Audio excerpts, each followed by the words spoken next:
So can you tell me what you want to achieve at COP29 for the UK and for the rest of the world? We're going to be announcing our climate target for 2035, and it's going to be ambitious and it's going to be aligned with 1.5 degrees. We want to work with other countries to make sure that poorer countries, developing countries, have the climate finance they need so that they can move into renewables and cheaper, cleaner forms of power. So they're the things that we'll be focusing on at COP29. And how are you going to do those things? Because they're quite big things to say. So we're going to be ambitious when it comes to our target, which means all of our power sources being either nuclear or renewables by 2030. We won't issue new oil and gas licenses. We then want to use, with the power of our example, saying that we're doing this is the leadership we're showing, join us and be part of this.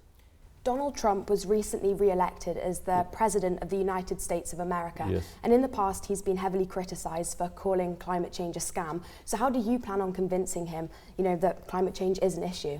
The US and the UK are close allies, and obviously it's for the US population to elect its leaders, and we work with any government that's elected. And what we'll be doing with Trump is finding areas of common ground.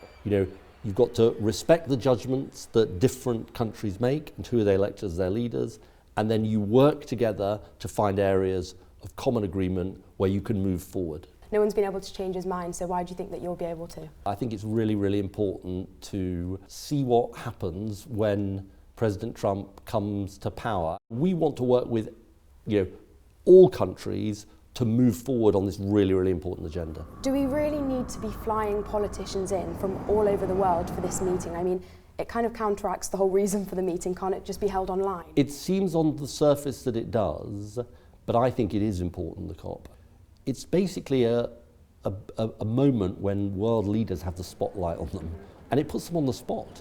It puts me on the spot. Yeah. I mean, maybe you'd be put on the spot a bit less on Zoom. You've got to then go and account to the world. Here's what Britain is doing. So it wouldn't have the same effect if it was done I online? don't think it would. Just give you one picture. People might say, well, what has COP ever achieved? I'll give you just one example. 90% of the world now has what they call net zero targets for carbon emissions. And when I was doing this job 15 years ago, nobody had a net zero target. It's the big changes we make that make the big difference. And leaders being in a room, face to face, that makes a difference. Yeah.